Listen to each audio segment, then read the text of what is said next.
Bonjour à tous, j'espère que vous allez bien. Je m'appelle Alpha et aujourd'hui j'aimerais partager une expérience que j'ai vécue avec le Seigneur lorsque je venais à peine de me convertir et qui a beaucoup bouleversé ma vie.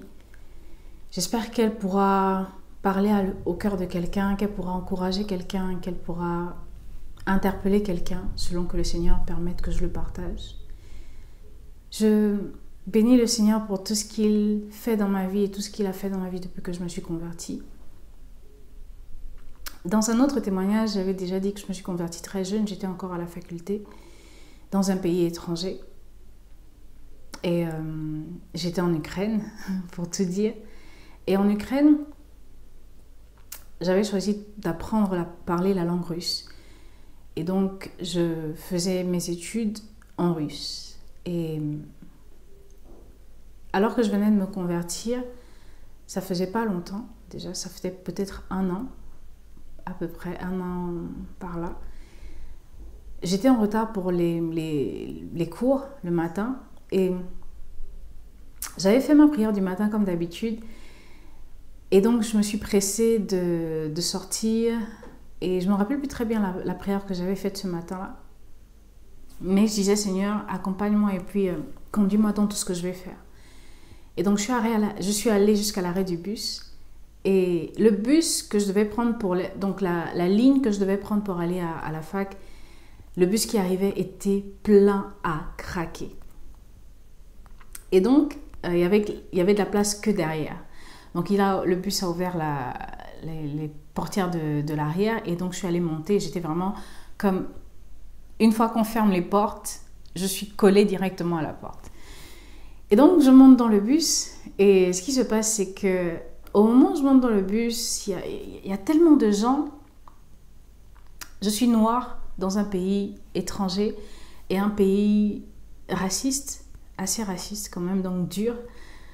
Et je ressens fortement, mais vraiment ça a été fortement, j'ai ressenti cette voix dans mon cœur et je pense que je l'ai écoutée de mon oreille qui m'a dit « Dis-leur que je les aime ».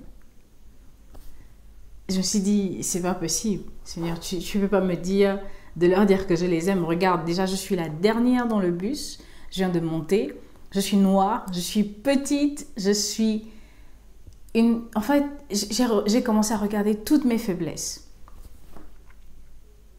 J'ai regardé toutes mes faiblesses. Je n'ai pas regardé à Dieu, en fait.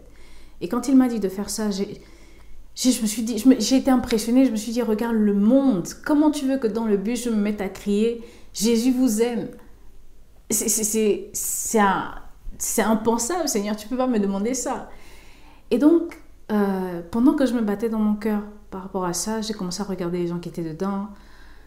J'étais vraiment impressionnée. La voix est encore revenue. C'est revenu fortement, je l'ai senti fortement dans mon cœur. Et il m'a encore dit, Dieu m'a encore dit, dis-leur que je les aime. Dis-leur, Jésus vous aime. Et c'est juste quand je suis montée dans le bus que c'est arrivé. Donc, j'étais à, je pense, 5 ou 10 minutes de la fac, de mon arrêt pour aller à la fac. Donc, pendant tout le trajet, au feu tricolore, lorsqu'on traversait, j'avais ça dans mon cœur jusqu'à ce qu'à un moment donné, il a arrêté de me demander de leur dire. Parce que j'ai dit, Seigneur, je ne peux pas le faire. Je peux pas. Je peux pas le faire. J'avais peur, en fait. J'avais vraiment peur. J'étais intimidée, impressionnée par toutes les personnes que je voyais autour de moi. J'étais dans une position où je n'étais pas assez à l'aise pour pouvoir parler. Donc, j'ai désobéi. J'ai dit non à Dieu. J'ai dit, je peux pas le dire, je peux pas le faire. Et quand je suis descendue du bus finalement, sans le faire, sans le dire, tout le long du trajet, il me l'a dit vers la fin, quand j'étais proche déjà de descendre du bus, j'avais toujours mon cœur qui était gros avec cette parole, mais je ne l'ai pas fait sortir. Je suis descendue du bus et j'ai été mal toute la journée, j'ai été triste. Je me suis culpabilisée, je me suis dit, Seigneur, je te demande pardon parce que je n'ai pas eu le courage de le leur dire. J'ai eu peur. Et c'est pour ça que je n'ai pas dit. J'ai commencé à lui donner des raisons. Seigneur, je suis noire. Seigneur, il fallait que je le dise dans la langue russe. Pas parce que je ne savais pas parler russe, mais parce que, voilà, je voulais trouver des raisons pour dire à Dieu que tu n'aurais pas dû me demander de leur dire ça parce que tu sais que je ne peux pas le leur dire. Et dans la position dans laquelle j'étais, c'était pas assez confortable. Donc, j'ai cherché beaucoup de raisons. Mais au fond de mon cœur, je savais que j'avais attristé le cœur de Dieu. Parce que je savais que lorsque Dieu te dit de faire quelque chose, c'est parce qu'il veut sauver quelqu'un, parce qu'il veut toucher quelqu'un. Et que cette parole devait être pour une personne. Je ne sais pas, peut-être dans ce bus, il y avait quelqu'un qui voulait se suicider ce jour-là. Il y avait quelqu'un qui avait besoin d'écouter qu'on l'aime. Il y avait peut-être quelqu'un qui avait besoin d'être rassuré dans sa foi. Ou qui avait demandé à Dieu, Seigneur, je veux que quelqu'un me dise que tu m'aimes. Je ne sais pas en fait qui il y avait dans ce bus. Mais Dieu savait. Dieu connaissait les cœurs des personnes qui étaient dans ce bus. Et il m'a demandé de le faire et je ne l'ai pas fait. Je me suis beaucoup culpabilisée. Et surtout que je disais souvent que je n'écoute pas Dieu me parler. Dieu ne me parle pas. Comment Dieu dit des choses aux autres? J'écoute les gens dire Dieu m'a dit comme ça, Jésus m'a dit comme ça, mais moi Dieu ne me parle pas. Et en priant comme ça, en disant mais Seigneur, parle-moi aussi, c'est la première chose qu'il m'a dite. Et ça a été dur pour moi d'obéir ce jour-là. Et donc quand je suis rentrée, j'ai partagé ça à un frère. Et le frère m'a encouragée, parce qu'il était ancien dans la foi, il m'a encouragée. Il m'a dit que je ne devais pas m'arrêter sur la culpabilité, que c'est ce que le diable allait utiliser pour me ramener en fait, en me disant je suis incapable d'obéir à la parole de Dieu, je ne peux pas être chrétienne. En fait, toutes ces pensées négatives, une fois qu'on en accepte une, plusieurs autres s'ajoutent, la culpabilité s'installe, on a du mal à se pardonner et tout d'un coup, on n'est plus capable de continuer la marche avec le Seigneur. Et donc, il m'a beaucoup encouragée et j'ai été bénie par ça et je demandais pardon au Seigneur et le Seigneur m'a mis la paix dans le cœur, il m'a pardonné. J'avais toujours mal, j'avoue, c'était dur parce que je me disais, je pensais, comme je vous ai dit, à ces personnes-là qui étaient dans ce bus. Je ne sais pas pourquoi ce jour-là, un jour j'étais en retard à la fac, un jour il y avait plein de monde apparemment qui étaient tous en train d'essayer d'aller au travail, à la fac, ailleurs, à ses occupations. Il y avait quelqu'un qui avait besoin d'écouter cette parole. Et Dieu le savait. Et je ne l'ai pas dit. Et donc un autre jour, parce que je m'étais dit dans mon cœur, si jamais Seigneur, tu me donnes encore cette capacité, cette possibilité, je ne veux plus te désobéir. Quelle que soit la façon dont ça va se passer, je veux seulement le faire, je veux seulement le dire. Et un moment a passé, je pense que peut-être un mois après, ou quelques mois après, je ne me rappelle plus très bien, je suis montée dans le bus encore, et cette fois-ci c'était un bus qui n'était pas très aggloméré, en tout cas il n'y avait pas beaucoup de personnes à l'intérieur, et je me suis assise, les chaises étaient de telle sorte, bon, enfin si vous connaissez les bus ou les métros qu'on a en Europe, je ne sais pas si c'est bien de le dire comme ça, mais voilà, on s'assoit face à face, donc certains s'asseyent en face des autres. Donc je me suis assise à une chaise qui était en face de tout le reste du bus. Donc je pouvais voir le reste du bus. Et quand je me suis assise là, la parole est revenue. Il m'a dit, dis-leur que je les aime. C'est vrai que quelque part je me dis, est-ce que je n'ai pas voulu forcer la parole? Des fois je me pose la question, est-ce que je n'ai pas voulu forcer comme de me rattraper et de dire, Seigneur, je veux te prouver que je peux te servir, que je peux t'obéir. Mais j'ai senti dans mon cœur que Dieu voulait que je leur dise que Jésus vous aime. Et c'est ce que j'ai fait, par la grâce de Dieu. Pendant tout le temps que j'étais assise, en fait, j'avais ça à cœur. Et donc j'ai commencé à regarder les gens qui avaient dans le bus. Je me suis dit, il y a qui, il y a quoi? Il y avait pas beaucoup de jeunes personnes, quelques-uns. Il y avait des personnes peut-être de 30-40 ans, parce que j'étais très jeune à l'époque. Je suis toujours jeune, mais j'étais beaucoup plus jeune à cette époque-là. Et il y avait en face de moi une maman. Elle n'était pas très vieille, mais je pense qu'elle était déjà dans la cinquantaine et autres. Donc quand je me suis levée, je voulais encore descendre sans le dire en me disant non, mais là c'est ma chair, là c'est moi qui veux faire genre, je n'ai pas obéi la première fois, je vais obéir cette fois-ci. Mais après je me suis dit, mais si je descends encore de ce bus sans le dire, comme je suis descendue la dernière fois sans le dire, je vais me culpabiliser. Et à quoi j'aurais servi que je demande pardon à Dieu à cette période-là pour refaire la même chose encore après? Et donc, lorsque j'ai demandé l'arrêt, j'étais quand même assez loin de l'arrêt et je me suis retournée, debout devant tout le reste des passagers du bus. Je leur ai dit, Jésus vous aime. Isus любит вас. Isus любит вас. Je ne sais pas si je me rappelle plus si j'ai dit quelque chose d'autre. Je pense que j'ai voulu, oui, je me rappelle, j'ai voulu juste avoir comme une introduction et j'ai dit bonjour à tous, j'aimerais juste vous dire quelque chose, Jésus vous aime. Donc en russe, ce serait, je pense que je leur avais dit, c'était le matin ou l'après-midi, je leur avais dit Добрый день, всем доброе утро, всем добрый день. Я просто хотела вам сказать, что Иисус любит вас. Я просто хотела вам сказать, что Иисус любит вас. Je leur ai dit ça et quand j'ai dit ça, la dame qui était juste en face de moi, donc à la première rangée, elle a, en fait, mes yeux se sont tournés vers elle et j'ai vu comment elle a saisi la parole, elle a fermé les yeux, elle a dit Amen dans son... En fait, elle a marmonné Amen. Et les autres m'ont juste regardé genre, elle est un peu, c'est quoi son problème? Et je l'ai dit, je suis descendue. Et cette femme-là, jusqu'aujourd'hui, je vois dans mon esprit comment elle avait dit, elle avait saisi cette parole. Et je suis descendue, j'étais en joie. J'ai dit, Seigneur, je te bénis parce que cette fois-ci, je ne t'ai pas déshonoré. Cette fois-ci, je n'ai pas désobéi. Cette fois-ci, je n'ai pas eu peur. J'ai oublié qui j'étais et j'ai juste fait ce que tu me demandais de faire.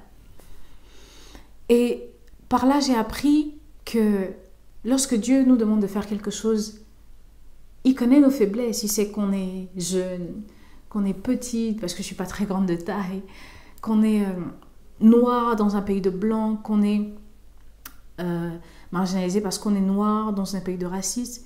Mais c'est justement toi, c'est justement ce genre de personnes-là que Dieu veut utiliser pour sa gloire, pour d'autres personnes, pour confondre.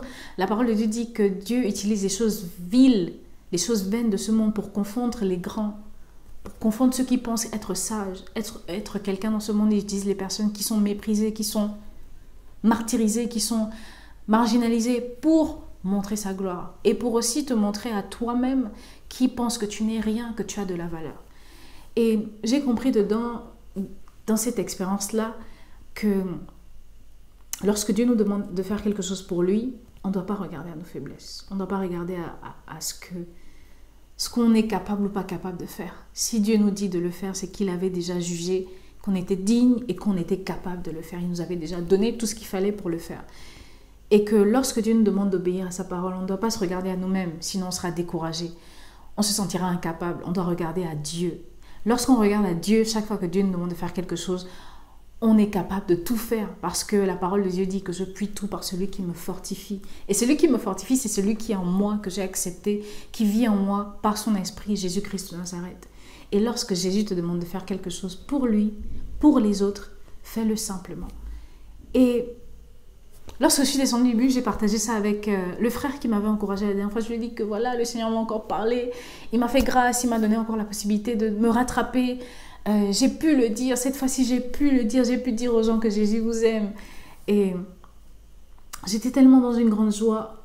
Et je me suis rendu compte qu'obéir à Dieu, ça procure de la joie, de la paix, de la satisfaction. Tu as l'impression que tu as fait quelque chose de grand.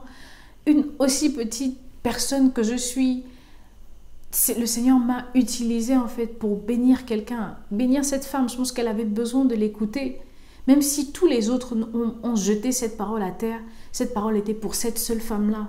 Je le crois parce que c'est elle que j'ai vue. Les autres, quand je regardais l'expression de leur visage, je voyais rien. Mais cette femme-là, elle a saisi cette parole. En fait, j'ai senti qu'elle attendait quelque chose comme ça. Et j'ai béni Dieu. Et On passe souvent à côté de la gloire de Dieu parce qu'on se regarde à soi-même, parce qu'on regarde ses faiblesses, parce qu'on regarde ses manquements, parce qu'on se dit on n'est pas capable et parce qu'on a peur. Oh, la peur. La peur est quelque chose de terrible. C'est une prison dans laquelle Satan nous garde pour nous empêcher de manifester la gloire de Dieu, pour nous empêcher de rentrer dans le plan parfait de Dieu, pour nous empêcher de voir Dieu réel dans nos vies, pour nous empêcher d'être utilisés pour la gloire de Dieu, selon le plan parfait de Dieu pour chacune de nos vies. Et c'est ce que j'ai compris. Je ne dis pas qu'après je suis devenue super chrétienne, que je parlais de Jésus. À chaque fois que Dieu m'a demandé de faire quelque chose, ça aurait été un challenge. Il fallait que je me batte avec moi-même, avec mes raisonnements, avec ma pensée, pour me dire, oublie qui tu es, fais-le seulement pour le Seigneur. Si on se moque de toi, si on t'insulte, si on te critique, si on te jette quelque chose, des insultes au nez, c'est pas grave, bénis Dieu. Mais au moins, tu auras la joie d'avoir fait ce que ton père te demandait de faire, d'avoir fait ce que ton maître te demandait de faire. Et il y a de la joie à obéir à Dieu. Faire confiance et obéir à Dieu, c'est le secret du bonheur en fait. Et c'est vrai que tous les jours, je dois l'apprendre. Tous les jours, depuis que je me suis convertie en 2012. Aujourd'hui, on est en 2021, donc ça fait 9 ans que je suis convertie. Et donc, en 9 ans, tous les jours, j'apprends en fait avec le Seigneur. Tous les jours, j'avance avec le Seigneur. Tous les jours, à chaque challenge, son degré de foi. C'est ça en fait, c'est ça que je peux dire. Ne pas regarder à soi, c'est ne pas s'arrêter sur la réalité de ce qu'on est, mais regarder, se voir avec la foi en Jésus-Christ. Et lorsqu'on a la foi, on est capable de tout faire. On peut tout par la foi que Jésus a mis en nous. On peut tout par Christ qui nous a purifiés, qui nous a pardonnés, qui nous a libérés, qui nous a délivrés, parce qu'on croit en lui. Et la foi déplace des montagnes. La foi te fait oublier qui tu es, et te fait juste voir Jésus et te donne le courage d'oser. La foi est audacieuse, la foi est courageuse. C'est le type de foi que Jésus nous a donné. Il veut qu'on manifeste maintenant. C'est à chacun d'entre nous de s'efforcer à manifester cette foi. C'est à chacun d'entre nous de s'efforcer à briser les barrières qu'on s'est forgées nous-mêmes par l'éducation qu'on a eue, par les épreuves qu'on a traversées, par ce qu'on voit avec nos yeux. Qu'on ferme nos yeux à ce qu'on voit physiquement et qu'on ouvre nos yeux par la foi et qu'on fasse ce que le Seigneur nous demande de faire. Et donc, j'ai été beaucoup encouragée par cette période, cette expérience de ma vie avec le Seigneur lorsque je venais à peine de me convertir, à peine 1 an. Et le Seigneur m'a mis à cœur aujourd'hui de le partager avec vous pour qu'il encourage certaines personnes, pour qu'il fortifie certaines personnes. Je ne sais pas ce que vous traversez en ce moment. Pour toi qui es nouvellement converti, accroche-toi à Jésus, ne regarde pas à qui tu es, parce que si Jésus a posé son regard sur toi, et s'il a dit, c'est elle ma fille, c'est elle que je veux utiliser, c'est qui t'a jugé digne avant la fondation du monde. Et donc, tout ce qu'il va te demander de faire ne sera jamais trop grand pour toi, ne sera jamais au-dessus de toi. Et même si tu as l'impression que c'est grand, le Seigneur le fait parce qu'il t'emmène quelque part, et que c'est dans le plan parfait, dans le plan qu'il avait déjà établi avant que tu ne naisses, et dans lequel tu devais marcher pour accomplir sa gloire. Et en partageant ça, ça m'encourage encore moi-même en me disant, tu dois avoir une foi audacieuse, tu dois oser faire les choses, mais le faire en regardant à Christ et pas en regardant à ce que tu es capable ou pas capable de faire, pas en regardant ce que les hommes te disent que tu es capable ou pas capable de faire, mais juste en le faisant parce que tu as la foi en Jésus-Christ et parce qu'avec Jésus, tu es capable de tout faire. Rien ne lui est impossible, donc rien ne t'est impossible par Jésus-Christ de Nazareth. Donc voilà un peu mon expérience que je voulais partager avec vous. J'espère qu'elle vous a béni, qu'elle vous a encouragé. Et j'ai été bénie de partager ça avec vous. Le Seigneur m'a fait du bien pendant ces quelques minutes encore. Et il m'a encore enseigné que j'ai besoin que ma foi soit courageuse et audacieuse pour voir de grandes choses avec le Seigneur. Et pour qu'on puisse dire aux autres que Jésus est réel et qu'il fait des choses et qu'il travaille avec chacun d'entre nous, qu'avec des hommes et des femmes qui ne valent rien, mais que Dieu rend capable. Des personnes qui n'ont pas de valeur et à qui Dieu donne de la valeur en lui.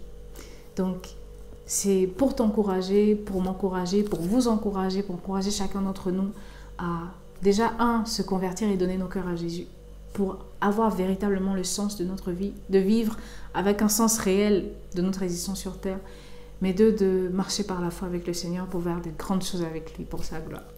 Donc que le Seigneur vous bénisse et au prochain témoignage par la grâce de Dieu. Amen.